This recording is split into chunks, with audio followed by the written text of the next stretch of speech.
Assalamualaikum warahmatullahi wabarakatuh. Saya Tria Amelia Khairunisa dari kelas Ekonomi Syariah 4B. Di sini saya akan menyampaikan sedikit tentang analisis penerapan pembiayaan Al-Qardul Hasan di BMT NU Bungutan Situbondo. BMT atau Baitul Mal wa Ta'mil disebut juga dengan Koperasi Syariah. Merupakan lembaga keuangan syariah yang berfungsi menghimpun dana, menyalurkan dana kepada masyarakat atau anggotanya dan biasanya beroperasi dalam kegiatan atau skala mikro.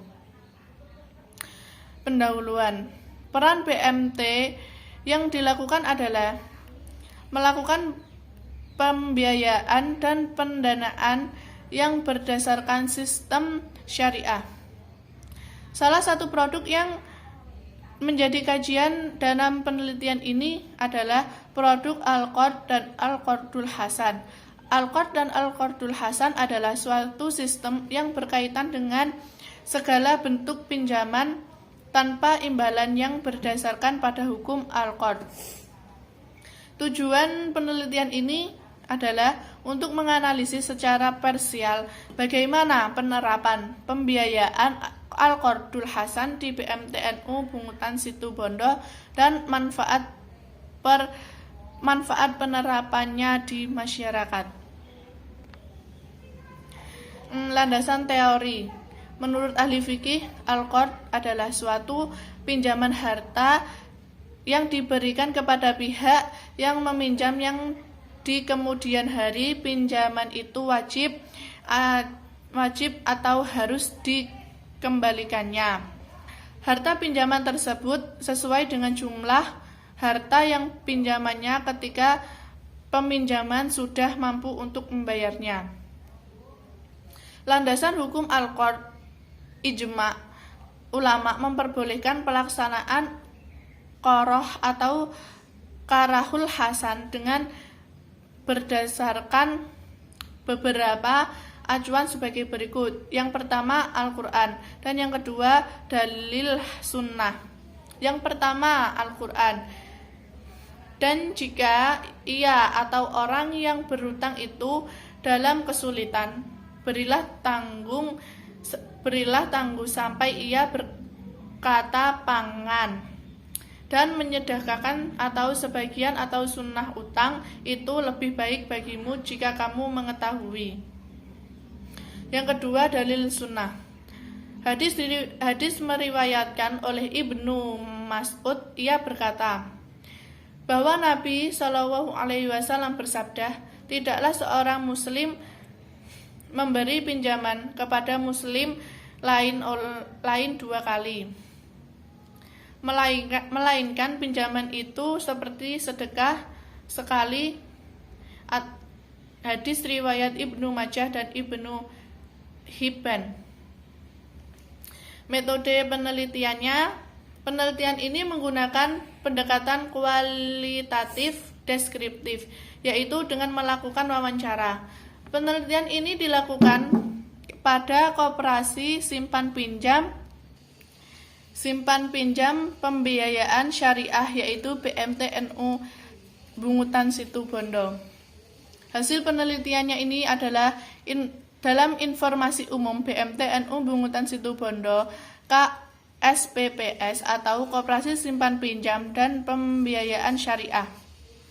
BMT NU cabang Bungutan lahir berangkat dari sebuah keprihatinan atas kondisi masyarakat Situbondo pada umumnya dan masyarakat Kecamatan Bungutan pada khususnya, di mana tingkat kesejahteraan masyarakat yang tidak stabil, padahal masyarakat Bungutan memiliki etos kerja yang sangat tinggi atau yang cukup tinggi.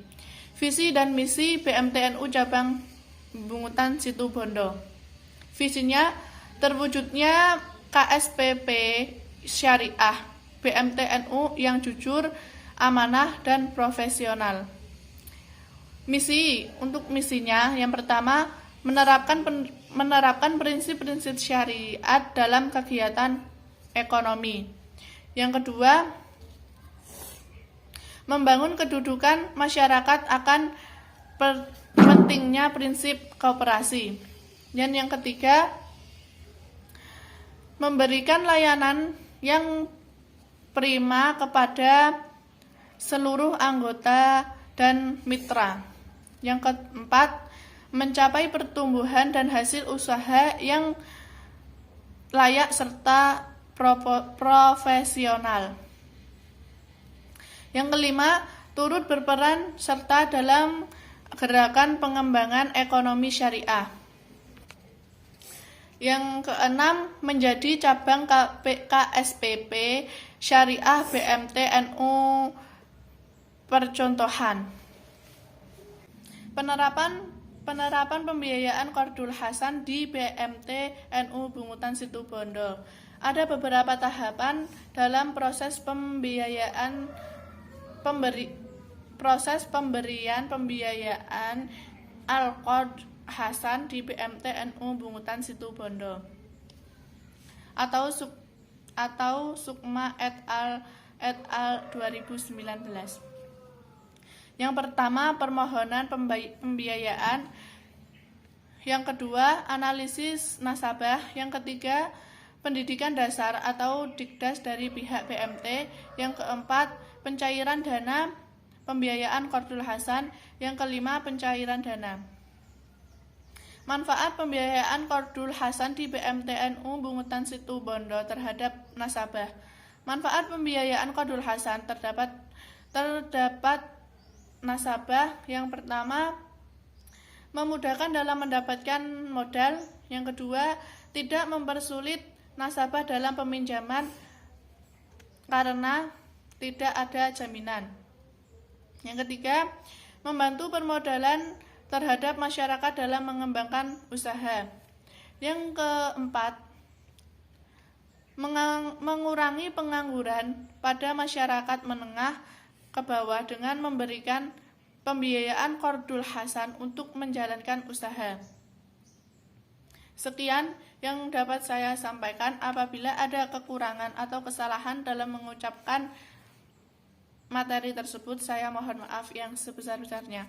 Wabillahi taufiq wal hidayah, waridha wal inayah. Wassalamualaikum warahmatullahi wabarakatuh.